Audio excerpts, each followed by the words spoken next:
자, 여러분 안녕하십니까? 여러분 우리 이번 시간에는요 제11장 화폐 수요 공급과 통화 정책에 대해서 살펴보는 시간을 갖도록 하겠습니다. 자, 우선 우리가 거시경제 하면은 생산물이 거래되는 시장이 있습니다. 그걸 실물 시장이라 얘기하고요. 그 이면에는 뭔가 기브 앤 테이크를 해야 되니까 뭐 거래, 결제를 매듭지는 화폐가 거래되는 또 시장이 존재하죠. 네, 그게 바로 화폐 시장이다. 이렇게 보시면 되겠습니다. 이 화폐가 없으면 우리가 시장에서 교환을 하는데 굉장히 어려움이 있을 겁니다. 물물 교환할 때 이 쉽지가 않단 말이에요. 근데 화폐가 있음으로써 윤활유 역할을 하게 됩니다. 자, 그래서 먼저 첫 번째는 화폐를 왜 보유해? 왜 가지려고 해? 그거를 하나 살펴보게 될 것이고, 화폐가 이제 공급되면 거래의 윤활유 역할을 하기 위해서 얼마나 공급됐어? 그거를 우리가 또 살펴봐야 되거든요. 그게 화폐 공급이죠. 자, 그리고 이제 이 화폐 공급량을 이제 늘렸다 줄였다 해가지고 경제를 좀 활성화시켰다가 좀 이렇게 억누르고 이제 그런 방법을 사용하는데, 그걸 우리가 통화정책이라 합니다. 그래서 Monetary Policy라고 해가지고 이 통화정책에 대해서 우리가 살펴보게 될 거예요. 그래서 이제 통화량을 조정하는 방법이 이자율과 관련된 금리를 조정할 수도 있고요. 통화량 자체를 늘렸다 줄였다 할 수도 있거든요. 그런 것들 우리가 살펴보도록 하겠습니다. 자, 우선 첫 번째 화폐에 대해서 살펴보기 위해서 화폐란 무엇인가 그거를 먼저 살펴보려고 합니다. 그건 이제 화폐란 무엇인가 그 개념을 정의 내리기가 어렵기 때문에 우리는 화폐는 어떤 기능을 하니 거기에 초점을 맞춰서 보게 되는 것이죠. 여러분, 화폐가 어떤 기능을 할까요? 첫 번째는 교환의 매개 기능을 합니다. 이게 가장 기본적인 본원적인 어떤 기능이라고 해요. 우리가 밥을 먹었어? 그럼 뭔가 뭘 줘야 되잖아. 그렇다고 내가 가지고 있는 사과나 이런 걸 주기도 그게 물물 교환이고, 그게 아니라 우리는 상대방이 원하는 게 다양하기 때문에 그냥 아예 화폐라는 걸 주게 됩니다. 그럼 이제 거래를 매듭짓게 되는 거죠. 그럼 그 상대방은 자기가 원하는 것을 그 화폐를 가지고 그 동등한 가치만큼 다른 것들을 구입할 수가 있게 되는 거죠. 그게 이제 첫 번째 교환의 수단이 되고요. 그 다음 이제 화폐를 교환할 때 여기 사과랑 여기 토끼 한 마리가 있어요. 토끼, 아이고 잘 못 그리겠네요. 토끼가 있는데, 자, 이 토끼랑 어떻게 가치가 서로 높은가 이걸 비교하기 위해서는 토끼 한 마리는 사과를 뭐 5개 교환하는 거랑 같다. 뭐 사과는 포도에 몇 개, 일일이 다 하기 어렵잖아. 그러니까 우리가 화폐라는 게 중간에 역할을 하는 거야. 원화와 달러 이런 걸 통해 가지고 사과를 하나 얻으려면 1원짜리 몇 개 주면 되니, 그 다음에 토끼 하나 얻으려면 1원짜리 몇 개 주면 되니, 이렇게 화폐라는 게 어떤 회계 단위의 기준이라든가 또 장래 지불 표준 비슷한 얘기입니다. 내가 돈을 빌렸어. 나중에 얼마 갚으면 되니, 요거 할 때 우리가 기준으로 삼기 좋다. 이렇게 보시면 되겠습니다. 또 하나의 기준은 가치 저장 기능이 있습니다. 아니, 내가 사과로 보유해 토끼로 가치를 저장한다 할게요. 사과가 시간이 지나서 썩어버리면 어떻게 돼? 사과의 가치는 날아가 버린단 말이야. 토끼가 돌아가시면 어떻게 돼? 그럼 완전히 나의 가치는 없어진다고. 근데 우리가 이렇게 화폐 같은 경우에는 나름대로 그 가치를 오랫동안 저장, 보관할 수 있다라고 생각하시면 되겠습니다. 자, 이러한 화폐가 시중에 얼마나 풀려 있습니까? 그거를 살펴봐야 되는데, 그걸 우리가 통화량이 얼마나 풀려 있는가를 측정하는 통화지표다. 이렇게 얘기를 하게 됩니다. 자, 이 통화지표라는 것은 어디까지를 우리가 일반적인 지불수단으로서 화폐로 볼 것인가에 대한 문제다라고 보시면 될 것 같고요. 이 통화량은 시중에 통용되고 있는 화폐를 어느 시점에서 측정하는가? 어느 시점입니다. 그래서 이거를 우리가 절약 개념이라고 그래. 지금 시점에서 봤을 때 돈이 얼마나 풀려 있니? 그 정도 보시면 되겠습니다. 자, 통화지표는요, 협의의 통화서부터 광의의 통화, 더 큰 유동성 이렇게 나누게 되는데, 가장 좁은 의미의 화폐가 M1 이렇게 얘기합니다. 협의의 통화다라고 하면요, 이렇게 지불 수단으로서의 기능을 강조한다. 이렇게 보시면 되겠고, 현금, 예금 이런 것들이 거기 포함된다라고 생각하시면 되겠습니다. 오케이? 이해되시겠죠? 뭐 그런 거 암기하시면 돼요. 그리고 광의의 통화 같은 거는 이제 협의의 통화 이외에 플러스 알파 되는 건데 시험 문제에서는 협의통화만 보시면 되니까 현금, 예금, 그리고 몇 개 또 있어요. MMDF 뭐 이런 거 등등 있는데 그런 것들은 나중에 그냥 보시면 되겠습니다. 자, 우선 화폐가 뭔가 그거를 우리가 살펴봤고요. 그 다음에 이 화폐에 대한 수요 볼 거예요. 여러분, 왜 돈을 보유하려고 합니까? 화폐 수요 하면 수요라는 게 보유하려고 한다, 가지려고 한다, 필요로 한다 이 뜻이잖아. 왜요? 왜요? 앞에서 말씀드린 것처럼 첫 번째는 교환할 때 편리함이 있습니다. 거래적 동기라는 표현을 사용해. 만약에 여러분들이 부와 자산의 가치를 피카소 그림으로 가지고 있다 해볼게. 그럼 요 앞에서 만약에 갈비탕을 먹었어. 그러면 대가를 지불해야 되잖아. 저기 피카소 그림으로. 이거 어떻게 돼? 제가 주식을 갖고 있거든요. 어떻게? 제가 가상화폐를 갖고 있습니다. 비트코인. 이게 뭐예요? 이렇게 될 수 있잖아. 물론 이제 비트코인 같은 가상화폐도 장차 나중에 화폐가 될 수는 있겠지만은 지금 상황에서는 이게 뭐예요? 이렇게 된다고. 근데 우리가 알고 있는 원화, 뭐 달러도 이제 우리나라에서 뭐 이렇게 뭐 통용은 가능하지만 뭐 그렇게까지 환전을 해야 되겠죠. 그러니까 원화 이런 거 화폐로 교환을 하게 됩니다. 그렇기 때문에 거래를 위해서 우리가 화폐를 보유한다. 이렇게 생각하시면 되겠고. 자, 그 다음에 보통 이제 거래를 위해서 화폐를 보유할 때는요, 이 소득의 증가함수입니다.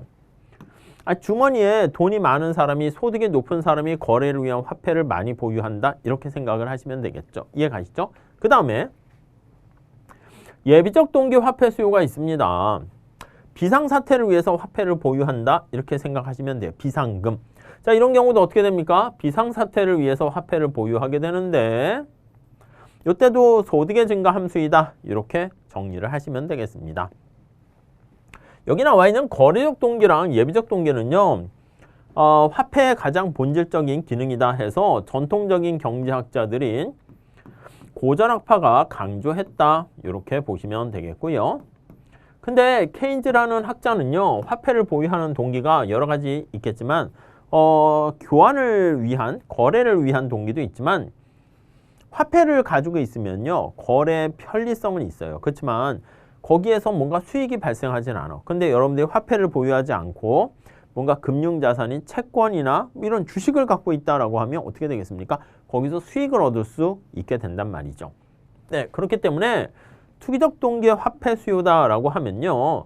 내가 채권을 보유할까? 화폐를 보유할까? 이걸 고민을 하는 거야.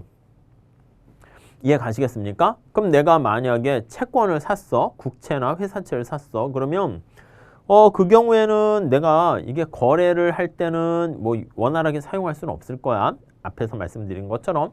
그렇지만은 수익이 있잖아. 수익. 이자 수익이 있단 말이지. 그러니까 이제 고민을 하게 되는 겁니다.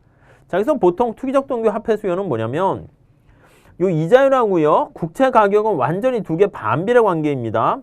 우선은 암기해 두세요. 왜? 그건 차차 더 설명을 드리긴 할 거야. 왜냐면 여러분들이 돈을 가지고 있을 때 화폐를 가지고 있어. 근데 이자율이 올라가게 되면 쉽게 얘기하면 은행에다 돈을 넣지 않겠습니까? 그럼 채권을 잘 안 산단 말이야. 이해 가시죠? 그럼 채권의 가격은 떨어진다고. 그러니까 수요 공급의 원리에 따라서 뭐 그렇게 보시는 게 편하고 원래 채권 가격에 대한 이자율 그거 다시 한번 또 보긴 할 겁니다. 아무튼 두 개가 마이너스 관계입니다. 그래서 이자율이 상승하게 되면은 우리는 채권 가격은 하락하게 되고 이럴 때 어떻게 됩니까? 그렇지. 이때는 화폐 대신 채권을 이미 빨리 구입하는 게 나아. 왜요?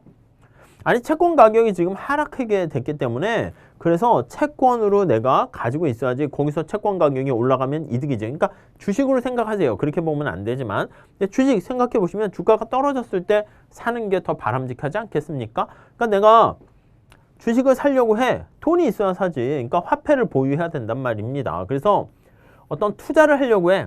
투기적 동기 화폐 수요를 하는데 그때 내가 화폐를 보유한다라고 생각하시면 되겠습니다. 이렇게 두 가지 기능이 있어요. 그래서 화폐를 보유하는 기능은 앞에서 본 것처럼 거래적 동기 그리고 예비적 동기는 규모가 작아서 약간 거래적 동기에 포함시키고 소득의 플러스 그리고 투기적 동기가 있습니다. 요거는 이자율의 마이너스다. 그 정도만 체크해 두시면 되겠습니다. 그 다음 이제 화폐 공급 앞에 말씀드린 것처럼 화폐라는 게 이제 본원통화라는 게 있습니다. 하이파워드 머니 해가지고 중앙은행에서 발행하는 겁니다. 중앙은행에서 시중에 중앙은행 창구를 통해서 밖으로 나오게 되는 것을 본원통화라 하는데 이 본원통화는 직접적으로 통화량을 증가시키기도 합니다.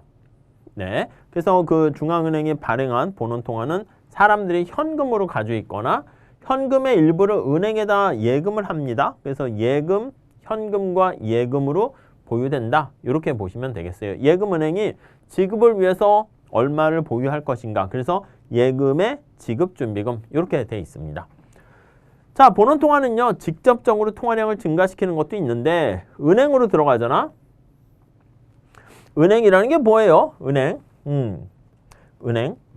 여러분, 금융 할 때 금이 있잖아. 금융. 우리 이 금이 어떻게 보면은 돈이 들어가는 거는 다 금자가 들어가요. 자금, 금리, 금융. 금융이라는 게 자금의 융통이라고 생각하시면 되거든요. 근데 이게 금이 어떻게 보면 화폐로서 교환 기능을 했었는데 경제가 커지면서 이제 금 가지고는 교환의 매개 수단으로 다 하기가 어려웠던 거야. 그래서 아니야, 그래도 금만 교환의 매개 수단으로 인정해야 돼. 그게 약간 금본위 제도고요. 금과 은과 같은 금은 이런 것들을 다 화폐 매개 수단으로 볼 수 있어 하는 게 금은 제도 아니면 복본위 제도 이렇게 표현을 합니다. 이해가세요? 그러니까 원래 은행도 금행 이렇게 하면 좀 더 좋을 텐데 은도 우리가 어떻게 보면 화폐 이렇게 해가지고 은행 이름이 그렇게 붙긴 했는데 여러분 일반 예금은행은 바로 어떤 특성이 있냐면 기본 강의 때 조금 더 유래를 말씀드리긴 하겠지만 많은 사람들이 여기에다 돈을 맡기게 됩니다. 그걸 이제 우리가 예금을 하게 된다, 저축을 한다 이렇게 하는 것이죠. 자, 예금을 하게 되는데 만약에 어떤 사람들이 100억을 예금했다 합시다. 자, 근데 이 100억을요 한 번에 내 돈 주세요 찾아가지 않는단 말이야. 그러니까 돈을 좀 찾아가긴 하겠지 필요할 때. 그래서 지급을 위해서 한 요만큼 돈을 놔둬요. 만약에 20억 정도는 지급을 위해서 준비해 둡니다. 지급을 위한 준비금 이렇게. 그리고 은행 입장에서는 더 돈이 필요한 삼성이나 현대에서 뭔가 신사업을 하려고 할 때 돈이 필요하지 않겠습니까? 그러면 여기에 해당하는 80억은 여기다 기업에다가 대출을 해줍니다. 자, 우리 대출 해줄 때 받는 이자율하고요. 이렇게 은행에 예금을 했을 때 주는 예금 이자와 대출 이자가 더 높은 거 아시죠? 당연히. 그러니까 은행 입장에서는 이렇게 중개 역할을 하는 거야. 돈이 들어온 거를 잘 관리하다가 필요한 사람한테 더 비싼 이자율로 대출을 해주게 되는 것입니다. 그러니까 돈이 많이 모이면 많이 모일수록 더 많은 또 대출을 해줄 수가 있는 것이죠. 자, 그래서 이렇게 은행이 처음에 통화량이 중앙은행이 발행한 본원통화도 있는데 은행이 이렇게 대출을 통해서 새로운 돈을 만들어냅니다. 새로운 신용을 창조합니다. 네, 그걸 신용창조다 이렇게 보시면 되겠습니다. 오케이? 이해 가시겠습니까? 그래서 시중에 더 많은 돈이 돌아다니게 되는 것이죠. 자, 시중에 돈이 많이 돌아다니게 되면 거기에 이제 막 돈이 돌면서 경제를 활성화시키지만 거품이 낄 수가 있어요. 과열될 수가 있습니다. 그럴 때는 이제 앞에서 얘기한 것처럼 중앙은행이 본원통화라든가 이런 여러 가지 장치를 통해 가지고 통화량을 늘렸다 줄였다 조정을 하게 됩니다. 그러니까 정부가 사용하는 경제 정책을 재정 정책이라 그러고 중앙은행이 사용하는 정책을 통화 정책이다 이렇게 얘기합니다. 그래서 우리가 자동차를 운전할 때 엑셀과 브레이크를 막 이렇게 밟게 되잖아. 예, 그게 바로 여러 가지 확장적 통화 정책, 긴축적 통화 정책 이렇게 볼 수가 있습니다. 자, 우리는 중앙은행의 통화 정책에서 가장 일반적인 통화 정책이 뭐가 있습니까 하면 지급준비율입니다. 앞에서 말씀드린 것처럼 은행은요 100억 원의 돈이 들어왔을 때 100억 원을 다 보유하지 않고요 가능한 한 꼭 필요한 만큼만 보유하려고 그러고 나머지는 대출을 해줍니다. 대출을 통해 가지고 이득을 얻게 되는 것이죠. 자, 그런데 지급준비금을 많이 보유할수록 대출을 많이 못 해준단 말이야. 근데 지급준비율을 작게 해서 많은 대출을 해주고 거기서 대출과 관련된 수익을 많이 얻으려고 노력을 한단 말이야. 그런데 중앙은행이 봤을 때 은행이 너무 많은 대출을 해주다가 갑자기 예금을 맡긴 저축자들이 와서 내 돈 주세요 했는데 못 준다 해봐. 여기 잠깐만요. 지금 내일 줄게요. 이러면 그럼 신뢰가 떨어진다니까. 공신력이 떨어지는 거야.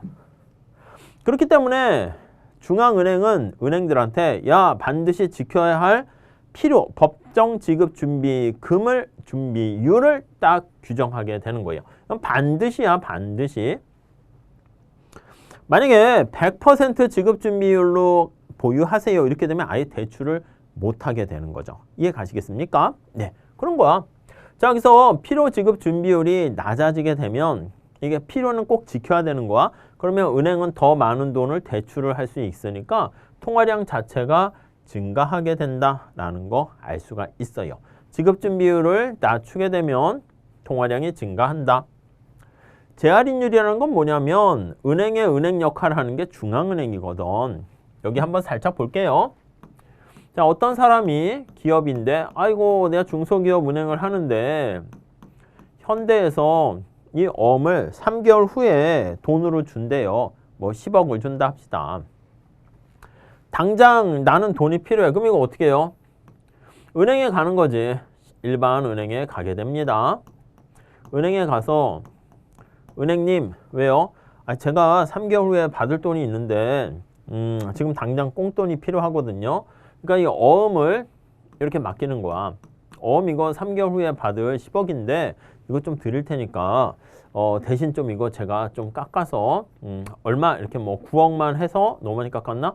이렇게 해가지고 그냥 돈으로 좀 해주세요. 저 지금 급전이 필요하거든요. 그럼 은행에서 이렇게 하는 것을 10억짜리를 10억이야. 할인을 해가지고 이렇게 9억으로 주면서 은행 입장에서는 뭐 그걸 3개월 가지고 있다가 현대한테 이거 주면서 돈 줘 이렇게 얘기할 수 있는 거죠. 근데 은행이 갑자기 돈이 필요해진 거야.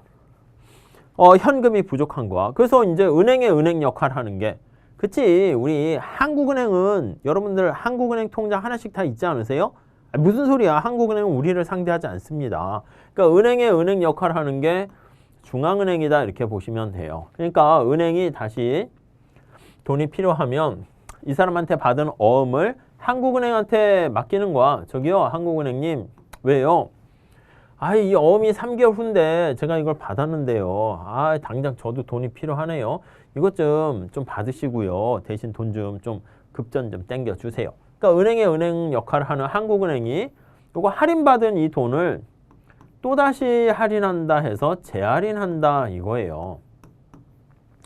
그래서 그 재할인율이라는 표현을 쓰게 되는데 중앙은행이 일반 은행한테 적용하는 그 이자율을 재할인율이다 이렇게 보시면 돼요. 그러니까 이자율이 재할인율이 낮아지게 되면은 이 10억짜리를 만약에 10% 할인 디스카운트 한다 그러면 9억만 주는 것이고 만약에 20% 디스카운트 한다 그러면 8억을 주게 되는 거네요. 그래서 재할인율이 낮아지게 되면 중앙은행이 일반 은행에 자금을 빌려줄 때 더 낮은 이자율로 적용을 할 수 있게 되고요. 그 결과 통화량은 증가한다. 이렇게 보시면 되겠습니다. 오케이? 이해 가시겠습니까? 그래서 통화량이 언제 증가하는가? 그럼 지급준비율을 낮출 때, 재할인율을 낮출 때 증가한다. 어렵지 않습니다. 자, 그 다음에 이제 국공채 매각과 매입이 있습니다. 중앙은행이 시중에 돈을 풀려고 해. 그럼 민간이 가지고 있는 채권을 사들이는 거야. 그럼 채권, 본드를 사들이게 되면 뭔가를 줘야 되잖아. 뭘 줘? 돈을 줘야 살 거 아니야. 그러니까 돈을 주니까 통화량이 불린다. 이렇게 생각하시면 되겠습니다. 그래서 중앙은행이 오픈마켓입니다. 공개시장 조작정책이라는 표현을 쓰는데 국공채를 매입하거나 매각해. 그때 우리는 일관성 있게 하나만 할게. 언제 통화량이 증가합니까? 하면 본드를 매입해야지 통화량이 증가합니다. 매각일 때는 본드를 시중에다 매각하는 거, 파는 거야. 대신 돈 내놔 이렇게 하는 거니까 통화량이 그때는 줄어듭니다. 자, 다시 정리할게요.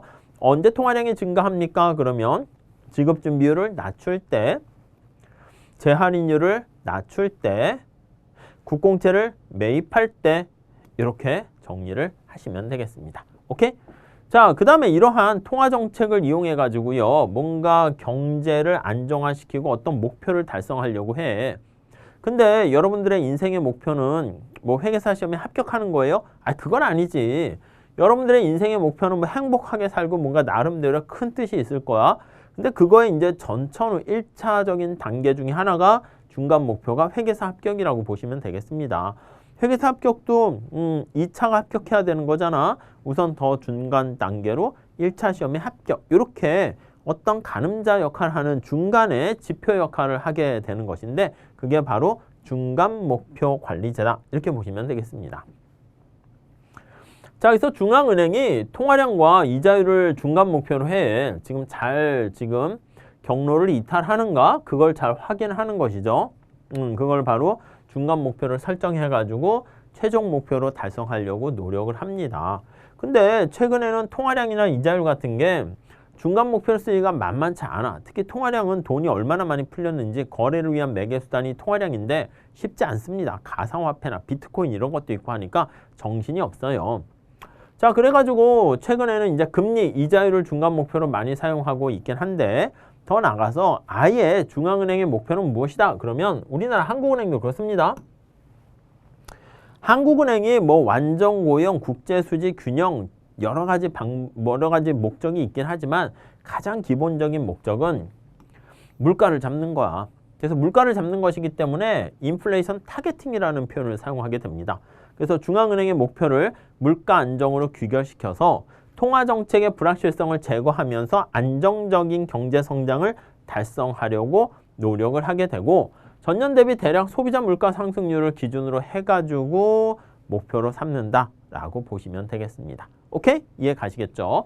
자, 그래가지고 통화정책의 어떤 전달 경로와 목표를 예전에는 중간 목표라는 거, 통화량과 이자율을 많이 사용했는데 최근에는 아예 인플레이션을 바로 잡으려고 한다. 그게 인플레이션 타겟팅이다. 이렇게 정리를 하시면 될 것 같습니다. 그래서 이번 시간에는 화폐에 대한 수요 공급에 대해서 살펴봤고요. 그리고 여러 가지 중앙은행의 통화량을 컨트롤하는 방법, 그 일반적인 정책 수단에 대해서 살펴봤습니다. 아셨죠? 자, 여기까지 할게요. 감사합니다. 회계사 합격! 에듀윌 합격 패스!